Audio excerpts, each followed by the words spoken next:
Mm-mm-mm-mm. Hey, how y'all doing today? We got an interesting topic for you. I know sometimes we have different reasons. Maybe you can't stick to your budget, or you really just may not feel comfortable with your money. But what sometimes we have to realize, it might not have anything to do with the math or your numbers or a budget as a whole.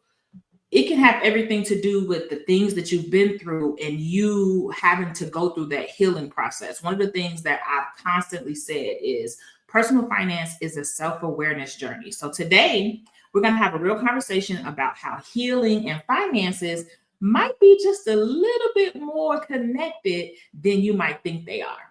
Let's talk about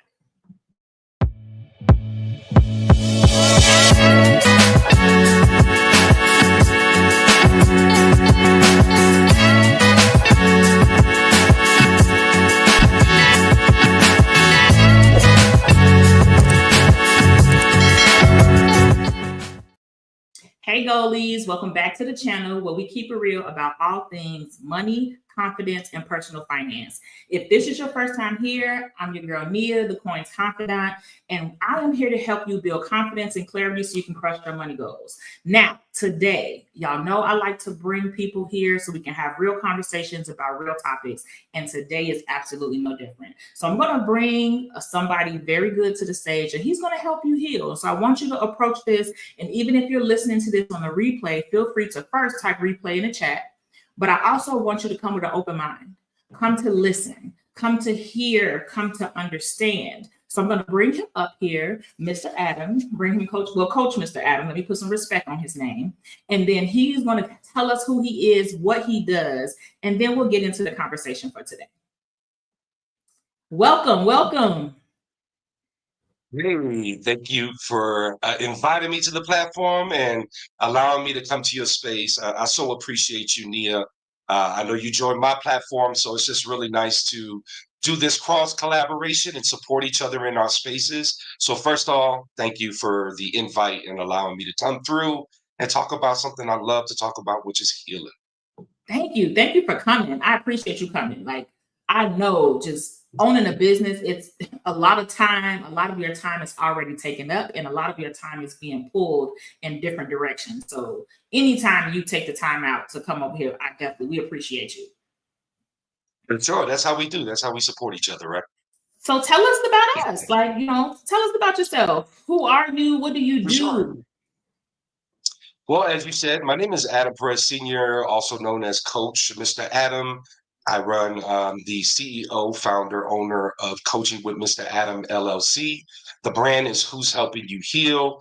I am a transformative life coach, professional coach, and group coach. I am also a public speaker, a content creator, but all around all those different practices that I actually implement and services that I provide for people. I say the bigger part of me falls in the healing space, Nia, right? The Who's Helping You Heal brand was created through a vision, but also through a need. I felt like there was a need to ask our Black and Brown folks if they're healing and who's helping them heal. I feel like it's a conversation we don't have enough. I think for me, as I started creating this movement of who's helping you heal and asking the question of who's helping you heal, it was really created because I was seeing a lot of our people that look like you and I passing away in silence. And Mm-hmm. particularly some of our elders who are getting in that elder space, as I am, I'm recognizing that those individuals are struggling by themselves because they felt like they didn't have anybody. So I was like, between that right there, I had a little dream with my mom who transitioned during COVID, and she asked me to ask everybody else who's helping you heal.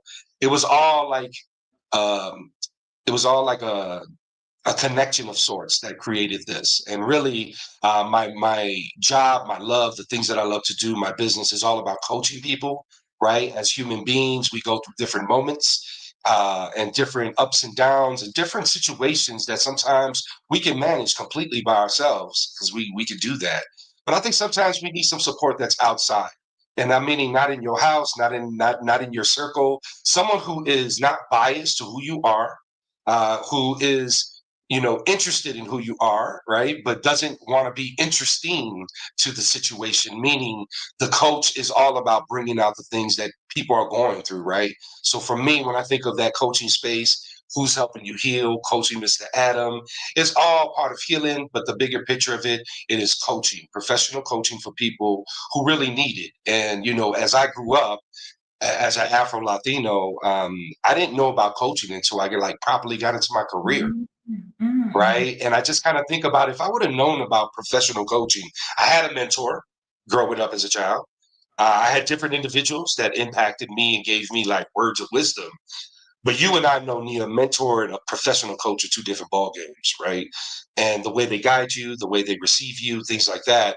So for me, when I think of the coaching space and the things that I do, the healing and all that, it's really about empowering human beings to become the better them, right? By the powers that they have within themselves, and for me to help them bring it out. So that is who's helping you heal. That is Coach Mr. Adam.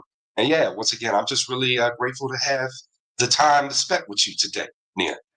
Oh, so with that said, I feel like we should just jump right in it because everything you said is so true. I feel like we were kind of taught to suffer in silence. And, those of you who've heard my story, many times know that I suffered in silence during different parts of my journey and things I was going on because some of it is how you're brought up. Like you don't have those conversations. So it's just innately in you to keep it to yourself. And then it's the societal pressures of what you have to go through. And we kind of talked about that a lot on your space, like the men being pressured that they have to be the provider and they have to be the end all be all, and the woman having to be the strong, so those type of things. It's like, yes, you can be strong, but like the flight attendants say, put your mask on first.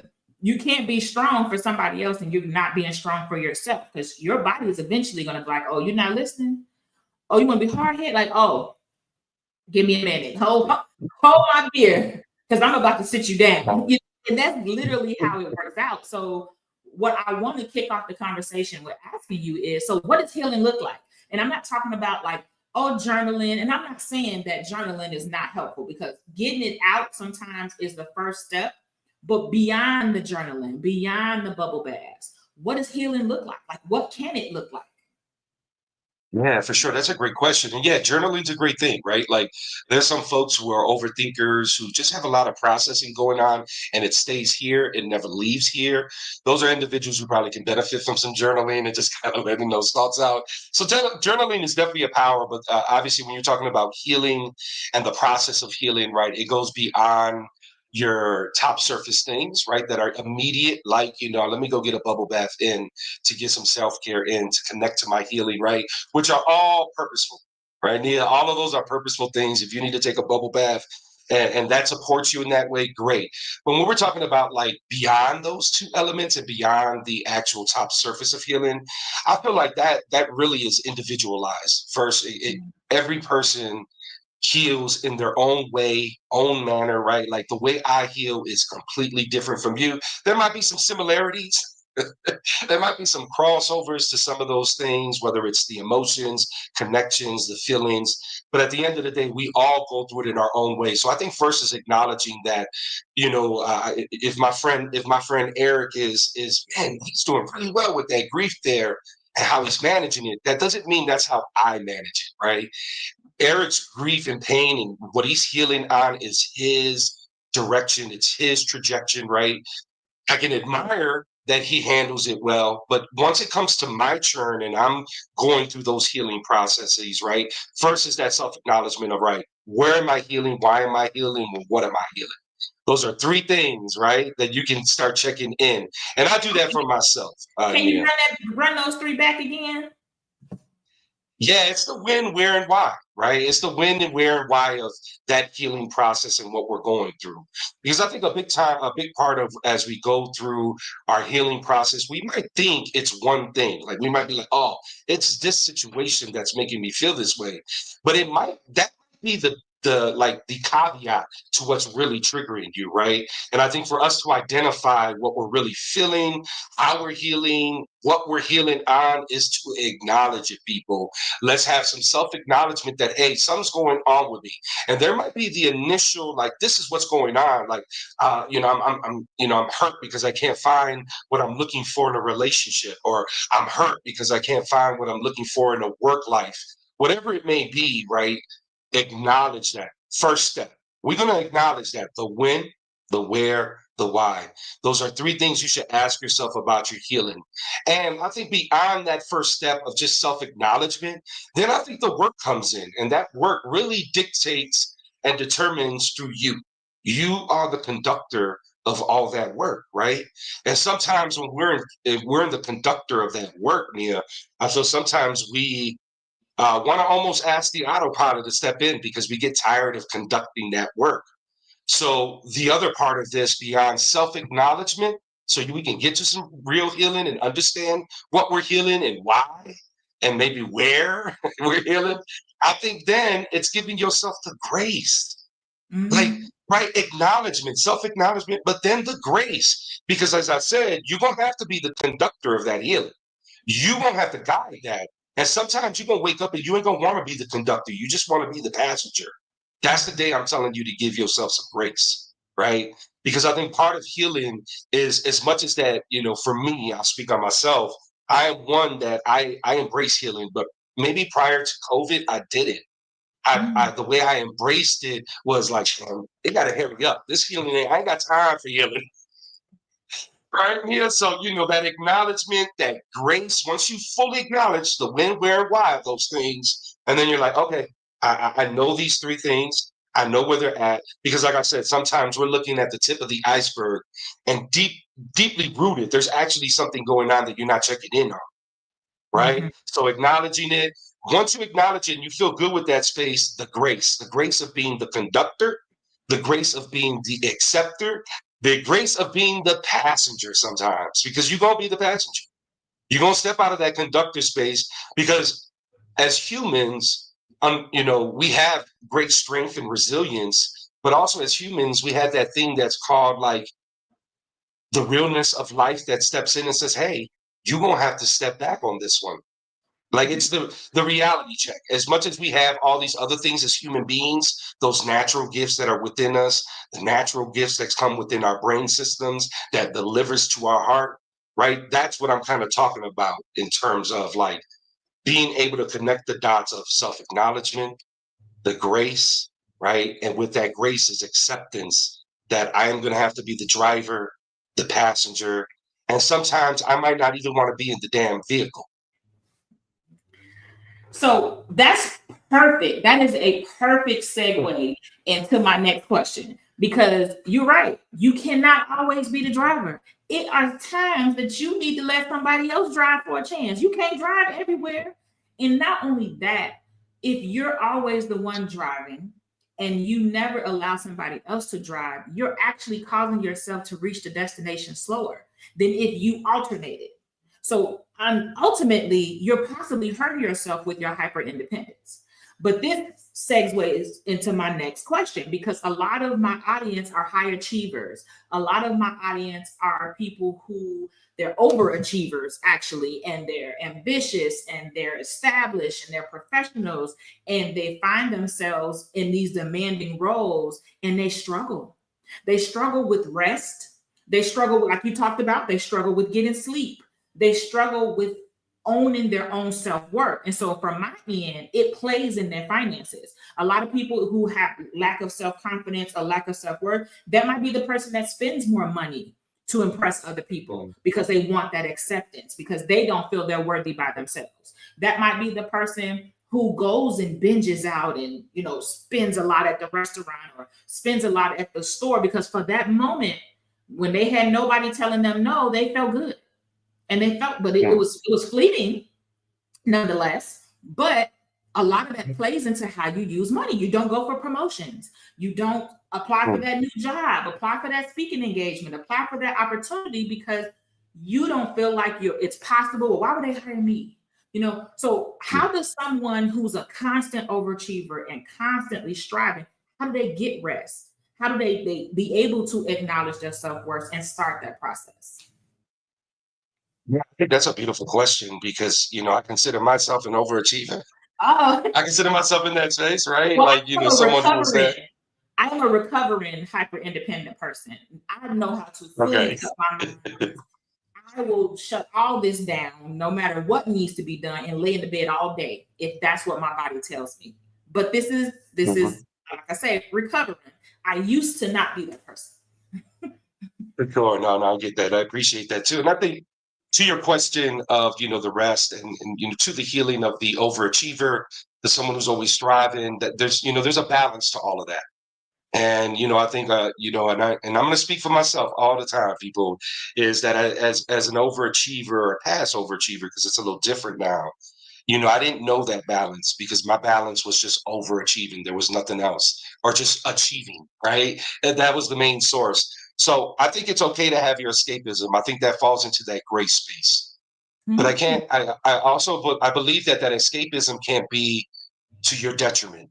Know how far your escapism can be. Meaning, I love a good escapism where it can separate me from something for the moment.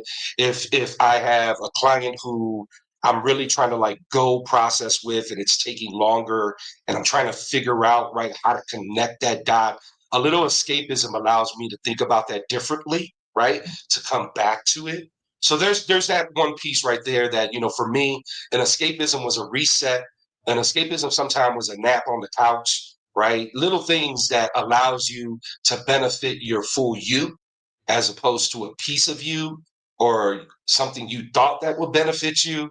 So I think beyond that piece, right, and just kind of focusing on your escapism that benefits you, I think the other part of it is, and they always say sleep is one of your best things for self care, for rejuvenation, right? To kind of to create the better you for the next day, right? Because sleep is really beneficial. And what I learned, because I'm someone who always lived in the analogy of sleep is the cousin of death, I feel like a lot of us was taught that. right? And that was my striver, right? Like, I ain't got time to sleep. That's cousin of death. I sleep when I die, And right? honestly, that's a whole nother conversation. And I don't even want to get on that soapbox because it's going to take us completely away from this about talking about like hustle culture and how we used to Yeah. think that having a full, busy, packed schedule was a flex. And it was never the flex that One. we were taught it was. And that's a whole nother line. So we're going to stay focused and let you finish. For sure. No, and I think with that, like obviously rest is important. And as I connect with different doctors and just have different conversations, because I also suffer from a little insomnia, right? So there's a little bit of that too. And I went to my doctor and I was like, I'm forgetting 8 hours, doctor. Like I'm not getting the 8 hours that people say I need, right? And he said, do you feel like you need 8 hours? And I thought about that for a second. I was like, damn, I think I feel I need 8 hours because everybody else around me is getting 8 hours. I feel like I need 8 hours because when I don't get 8 hours, my body is like, you done? Yeah. You sure you don't want to go back? You're probably still in the bed, like, hey, still over here. You And know you know you what? want What to. I got from You want to get back in bed. what I got from that, Nia, and you're right. It's as I thought about that, I kind of went back to my doctor and I was like, well, I don't believe I need 8 hours because I wasn't one who needed 8 hours. That was just always me. When I ran camps for many years, it was a 24-hour service. So, there was always first person up, last person to go to sleep. Well, I'm saying that he said, how many hours do you get? And when you wake up from those hours, how do you feel? Two Mhm. questions I never really asked myself. But that's a good And I question. was like, great question. I was like, I'm averaging 4 to 6 hours. And when I wake up with the 6 hour sleep, I feel like I took an 8 hour nap. Why I'm Mm. saying all this is right. Why I was so conflicted about how much sleep and the meter. It goes back to what I was saying about like Eric's pain ain't my pain, Eric's healing ain't my healing, right? We live in this life where we compare and contrast and things like that. And we hear people who having like 14-hour sleeps. My wife can sleep for 13 hours, Nia, like solid. I can too. And I go Jealous of those hard, people, right? but I can relax hard too. My best friend always say, I hate you with all the love in my heart because I can sleep. If Yeah. I decide, and it's like I can go to sleep fast. If I lay my head on the pillow, my body like, oh, we're going to sleep. Okay. Yep. Yep. I don't care if I was at a And that's party. powerful, right? I don't care if I was But at I a can start party. comparing. Yeah. But I can start comparing myself to Nia's sleep. Like Nia's like, I slept 13 hours last night. I'm like, shit, I'm only getting these 4 hours. What I'm saying And to you know that is what? like with You make me realize my best friend probably does what you say. She probably hear me when I talk about all my good sleep, and she probably does the same thing and compares. yeah. Like, oh, I didn't get 12. You know what I mean? So Yeah. you make a good point. I have to ask her those same two questions. So thank you for that. Yeah, and I think that's a big part of it, right? It's just some of this, it goes back to that first thing I said of self-acknowledgement. It just doesn't, when we're talking about healing and these different conversations and we're throwing rest in there, right? It's just one of those things that I have to just acknowledge and then process because sometimes we just stay away from processing it because we think we just already have the answer because it's right here. And sometimes that answer that's right here is just a caveat to the real answer. It's just sitting there, but it ain't the real answer, y'all. It's just kind of part of the answer. It's to help you get to your solution. So I feel like with the rest, when I finalized with my doctor, when I got 4 hours of sleep and I saw that it was 4 hours on the mark on the clock, what I trained myself, Nia, to do is still stay in bed for that extra hour See, because 6 hours is what I need. I acknowledge that. I identified that, right? So I got to land between 4 and 6, but I also have to acknowledge how I am, who the coach, Mr. Adam, at 6 hours, the coach, Mr. Adam, at 4 hours. And you kind of mentioned it, Nia, kind of where you're at with your powerful sleep and how you can reset. And, for me, with 6 hours, you're getting a passionate Adam, you're getting an enthusiastic Adam, you're getting an Adam who's going to think even more differently than he normally does, more alert. 4 hour Adam, he's going to be a little more stoic. He's going to be a little more calm. His approach is going to be more laid back, right? Because that 4 hour Adam is still holding on to those 2 hours he missed. It's it. Once again, acknowledgement, just that self-acknowledgement. Let's ask ourselves the proper questions that are very simple sometimes, right? What hours do that really benefit me? And maybe do a little like self-evaluation. So if you're hitting in and you get 7 hours and you get a lucky day, see how your productivity is that day for that 7 hours. Just kind of acknowledge those things. And maybe that's where the journaling can come in. Do a little journal like, today I slept 7 hours. This is how you I know felt. what? And if you're, That's how they can yeah. acknowledge. That's probably a good way for them to figure out if they monitor like how many hours of sleep. Because most watches Mm-hmm. and all of that monitors Yep. that now, and they can see how they act. Yeah. Were they a little bit irritable?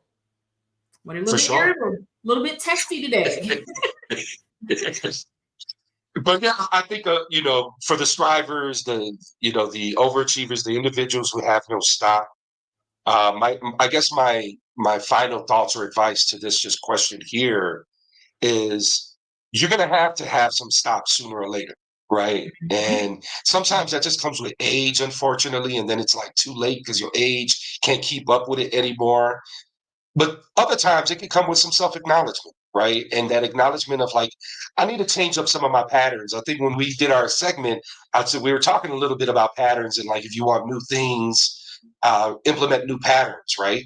And identifying what that sleep pattern is for you, how it benefits you. Don't beat yourself up if you get 2 hours under that, but have some practices. Like if you only like I said, I'm a 6 hour sleeper. I know that's where I'm going to be the most impactful.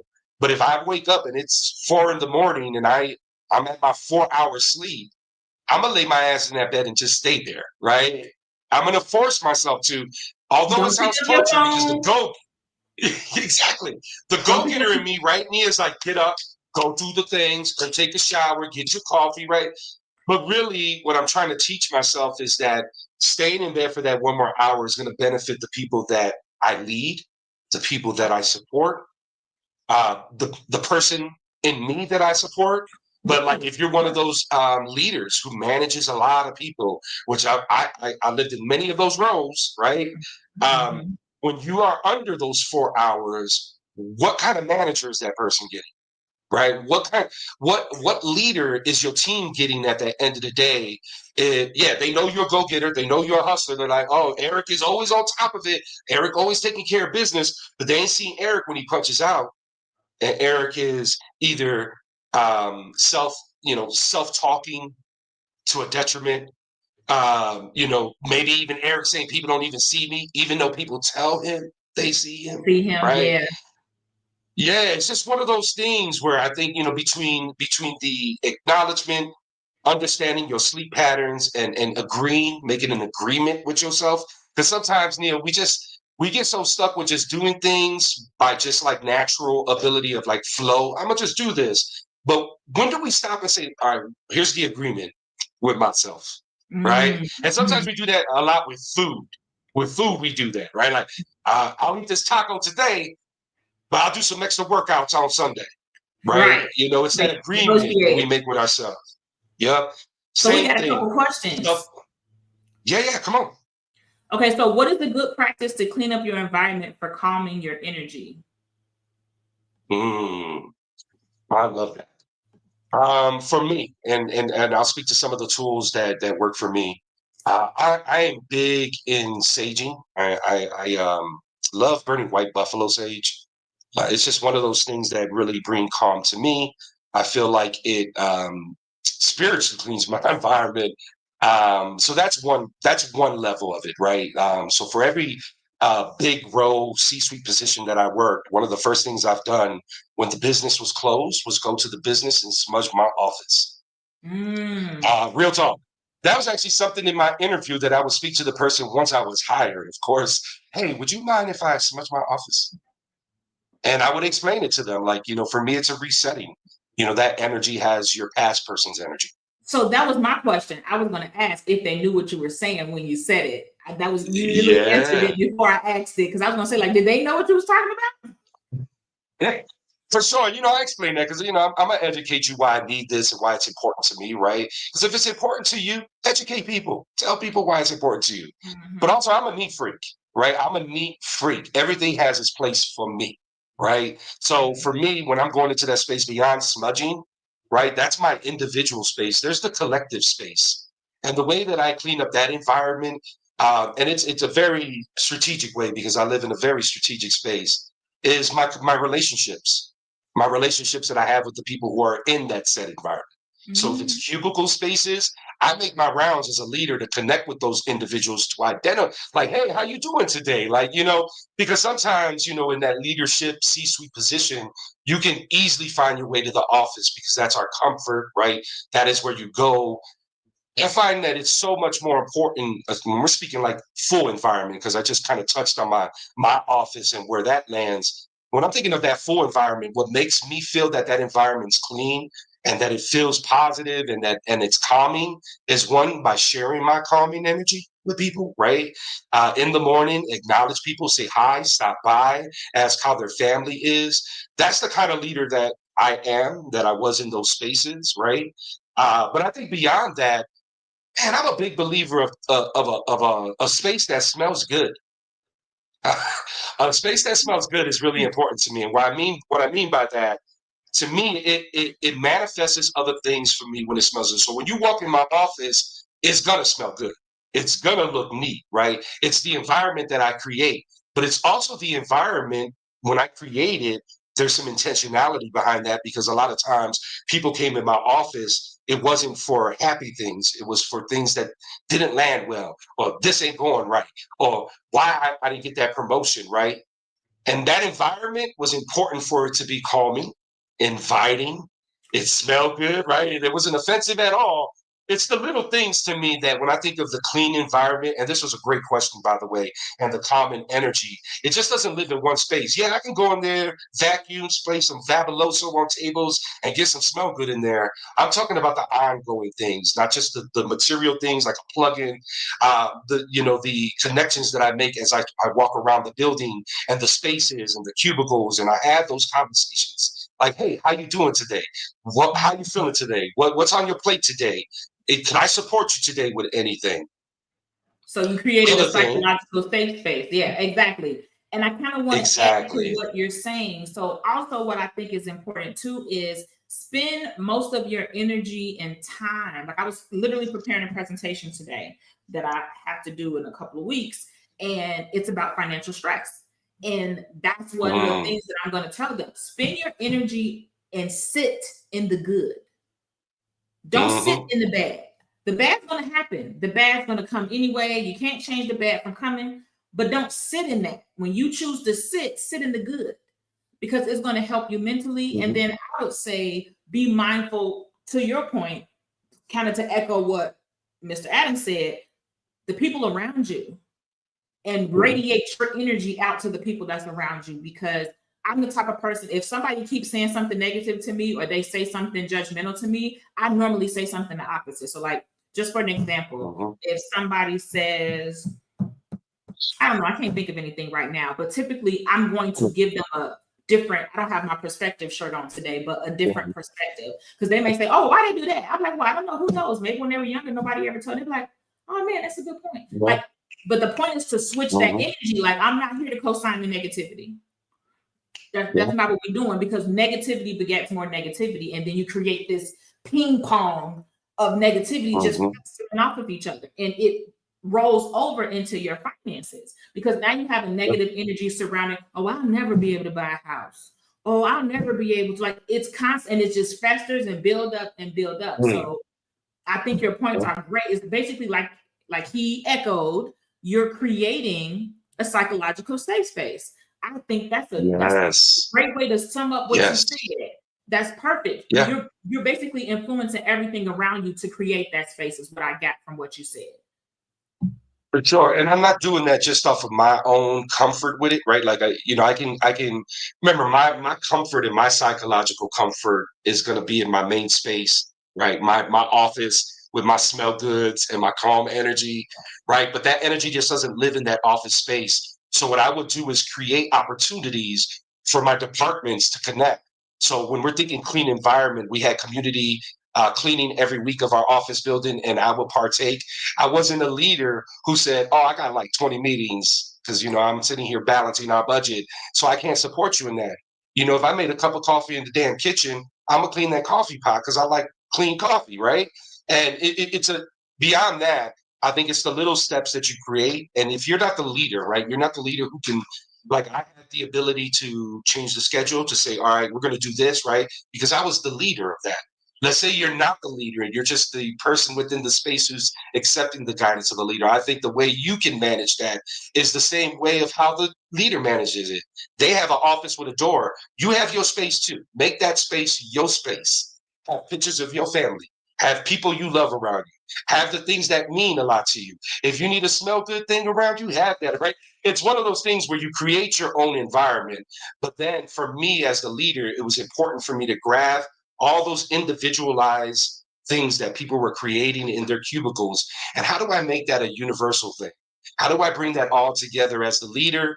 And yes, there is a benefit on my part because once my people are comfortable and happy, it makes me a happy VP and like, all right, I can go take care of business now, And right? they're gonna be more productive. The employee morale is gonna be Yeah. high. Uh, Employee stress is going to be lower. Like, it's going to have an overall domino effect that's also going to help uplift your department. Next question. Sure. What questions do you ask yourself when you feel anxiety as an overachiever? And the anxiety that he's talking about is the anxiety to get things done today instead of waiting. So, like, you might have missed it, Anthony, but he kind of talked about you being impatient with yourself. So I don't know if you can kind of reiterate a little bit what you Yeah. said earlier. Yeah, that's the gift and the curse of a go-getter, right? When you're a go-getter. And sidebar, Right. Anthony has a podcast himself. It's called About That Wallet. He really works with the sandwich generation. Might be somebody that you Okay. might bring on your podcast. Yeah, for sure, Anthony. And I love these questions. And I think, I can frame it in this way. When we're thinking about the anxiety and the things that we want to do, like me, I started this journey of running my business and becoming an entrepreneur several months ago, right, Nia, as we talked about this a little bit offline. And what I've learned, I had a lot of ideas before I started this journey. Like I knew exactly what it's gonna feel like sometimes. I put away some money. I did all the due diligence. I created the website, right? Through all that process. I did the certifications, all, anxiety like a mug, all through that process. Well, I'm saying this, and that's why I say I'll speak for me, and then I'll speak like someone who's not me. In that anxiety space and where I was going through and all that, I just plowed through it because my gumption, my vision of what I wanted just brought me there. Like I just kind of weathered the anxiety. What I do to help me to kind of like manage it, and kind of because obviously there's wins and losses as an entrepreneur and as you run your own business. So for me, as much as I thought, and I'm strategic, I live 6 months ahead of myself. That's who I am. As Mhm. much as I thought that way and I felt like I figured everything out, I didn't, right? So one of the bigger lessons I learned, and this is going to go to Anthony's question, is I didn't, as much as I thought about time, and like, people like, you gotta let things take time, gotta let things manifest, right? I really didn't take that in as much, Nia. Like I thought I did. I didn't give it a full look. I think I skimmed through that page because I was like, I know that page. I know what's written on that page. I know, right? So I think I skimmed through it. Why I'm saying that is my challenge and where my anxiety landed is the hurry up and waiting, right? It's the I'm trying to connect this contract. I'm trying to connect with this vendor. I'm trying to connect with this university, right? It's the hurry up and waiting, and they're like, we want to connect with you, and we had an amazing meeting, and then 3 weeks later, I still haven't heard from them. Oh, I definitely know Now, that experience. yeah. Now I know that I'm not hearing that, I'm not, I know it's not because they don't like what I do. I know they're so with me, right? That ain't the issue.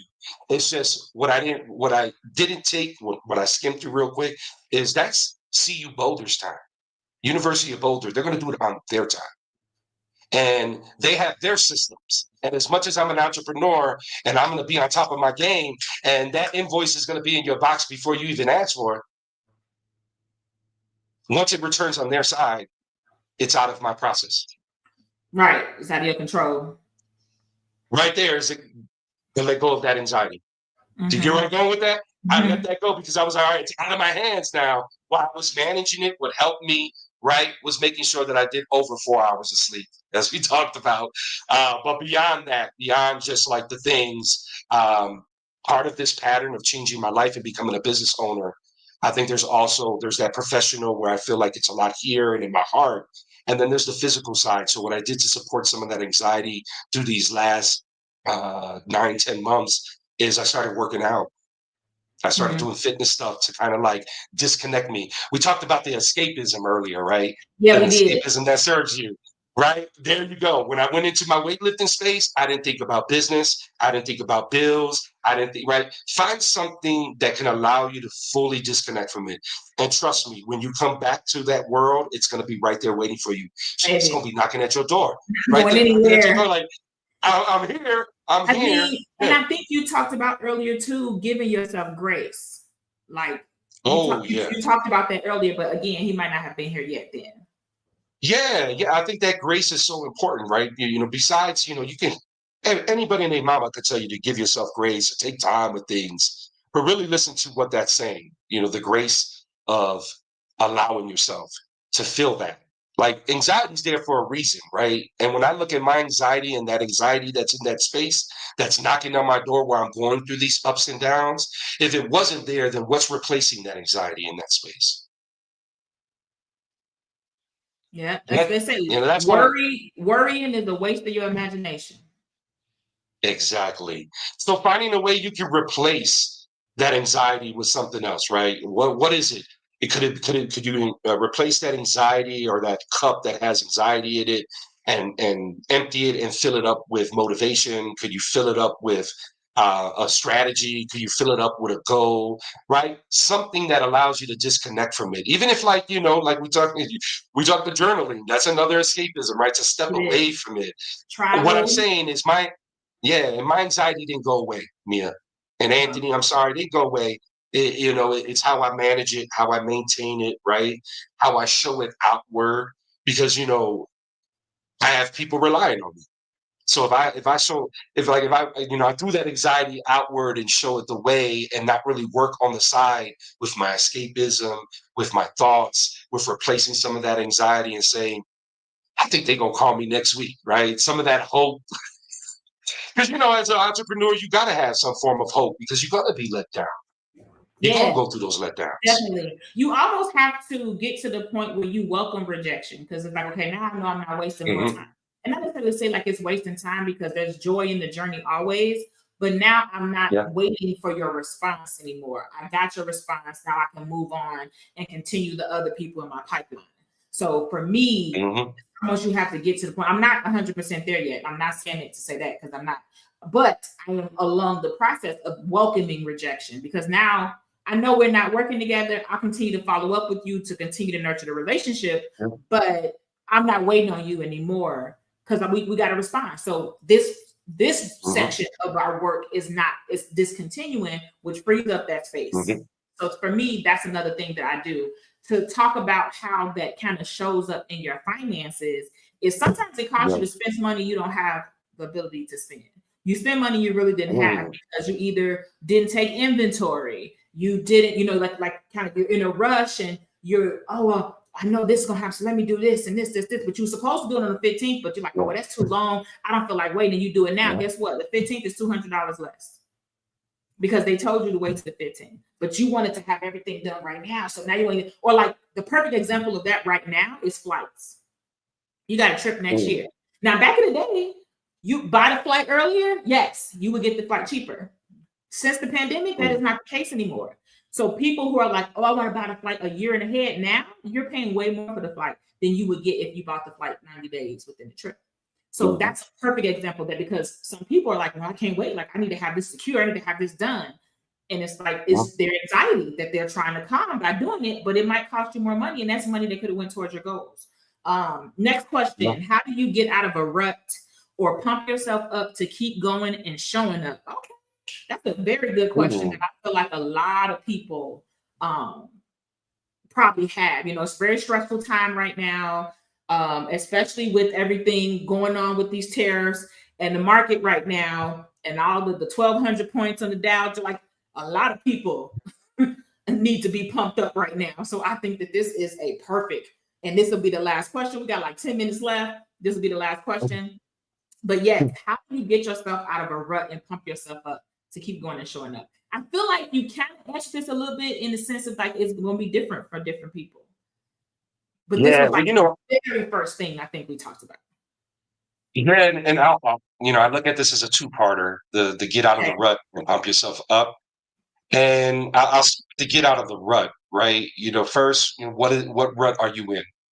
Oh, good If you're question. not in that rut, if you're not in that rut, what would you like to replace that rut with?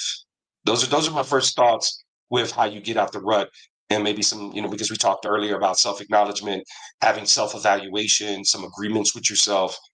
Once I kind of say that to myself and I identify what it is, if it's my creativity, right? Like if it's, man, I'm not being creative, my content's not coming out the way I wanted, then it's time for me to connect with someone who's creative, someone who inspires me in that way. When I talk to them, they bring that creative spark out of me, right? It's when you start, when the rut part is when you need to reach out to your community, when you need to reach out to your people who can help get you out that rut. Because sometimes it's not about us, even though we can get ourselves out of that rut.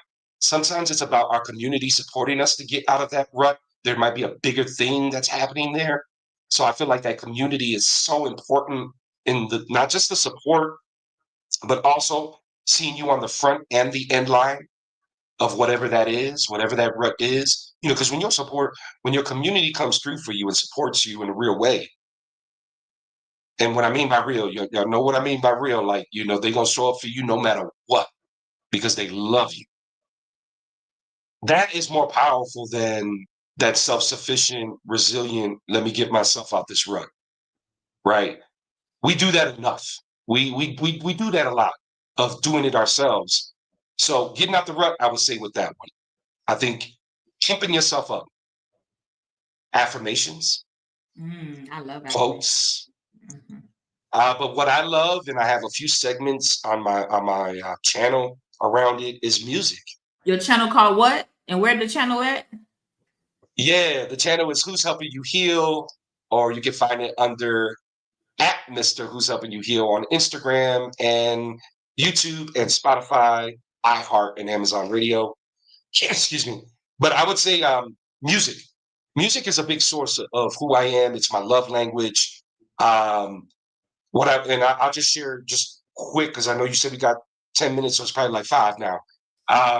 This is how music heals me, and this is how music pumps me up. A few weeks ago, I heard one of my mentees pass away, about 29, and it was due to illness, and it hit me. Right when you lose a mentee, it just really hit me. He was a beacon of light, always made people laugh, and in saying that, I got into a space of just like hurt and reflection, and I put on the song "Feel Like Going On" from the Five Heartbeats movie. Nia, when I tell you, Five Heartbeats is just my jam. That's like top 3 in my top 5 movies. Shout out to the Ali poster in the back. Like, I just want to shout that out. Yeah. And you know what I felt with that? When I put that song on, one, it was just calling me, and I don't know if you saw the movie, remember the movie? It was about Eddie Kane, and I did this segment called Eddie Kane Jr. Moments, right? Because Eddie Kane, he was doing this throughout the whole movie. But then Robert Townsend goes into the church, right, and hears this beautiful voice, and it's Eddie Kane Jr. and his missus, right, and singing so beautifully. Why I'm saying this story is, excuse me, that song grabbed me from my bottom and raised me up. I played that back. I want to add to that. So I'm really big on affirmations. I have a newsletter, and I give an affirmation every month. Like it comes out weekly, but every month it's a mental health moment, and that episode, that newsletter of that week is all about mental health. It gives you mental health tips, physical health tips, and it gives you an affirmation to add to your collection. But one of the things that I do, I have like a morning routine that I do in the morning. You clean your face, whatever, get dressed, blah, blah, blah. But I have like I don't want to say the name because if I say it, it's going to wake it up. But you know how you have that device in your house that can play music things for you. So I have 2 songs programmed for it to play. One of them is a confidence booster for me to start my day. And the second one is a mindset booster. So those are 2 things that I start my day with. I mean, like I first saw it on 2 movies and they had like their songs. And I was like, because for me, music is everything. Music runs my life. Forget Duncan. Duncan don't run nothing over here. I don't drink coffee. But music runs my life. So that's something too. For sure. So to your point, find a good song you love, an uplifting song when you can feel. And the biggest point that you brought up is don't feel the pressure to have to pull yourself up the rut by yourself. You don't have to pull yourself out the rut. And that's the biggest thing I took from you, which I think also talks to those overachievers. You don't have to do it by yourself. Learn that it is okay to get help. It is okay for other people to help you. And honestly, that's the best time. That's when you really find out who's in your corner. That's when you really find playlist. You can't have no friends if you can have a real conversation and tell somebody, oh, I'm in a rut, I'm feeling bad. You should be able to have those type of conversations with your real friends. What was you going to say? Sure, yeah. And if you can't have that real conversation with them, then they're probably not your real friend. Right? Like, exactly. That's exactly my point. That's exactly my point. Because I was just going to say. Go ahead. No, sorry, go ahead, Neil. No, go ahead. Well, no, because we're going to close out after you finish. So go ahead. Okay. Now, I was going to say, that playlist is so important. What you mentioned about, like, I have different playlists. One is my morning list. One is my spiritual list. If I need to get spiritual with it. If I'm about to speak to about 200 students, I got that playlist that's going to get me geeked, right? Yeah. But if music is not doing it for you, if music ain't your jam like it is for me and Nia, go outside. Take a walk. Walk around your neighborhood. Find your jam. Yeah.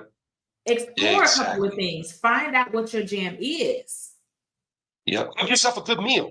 Like if you've been shortcutting on meals and you've been doing the tuna and sandwiches, and change it up. Buy yourself a steak or whatever else it is you like. Cook yourself a good meal. Make it for yourself. Treat yourself, right? That's another way to pump yourself up as well. When you do something for yourself, that's going to benefit not just your mind, your heart, but your body, right? The whole person. So yes, I think today's session was wonderful. I do hope you all enjoyed it. Again, if you are watching this on the replay, make sure you type replay in the chat. We are going to close it out for today because we could definitely go on and talk for this for probably another hour or so. But until then, keep showing up for yourself and crushing your money goals.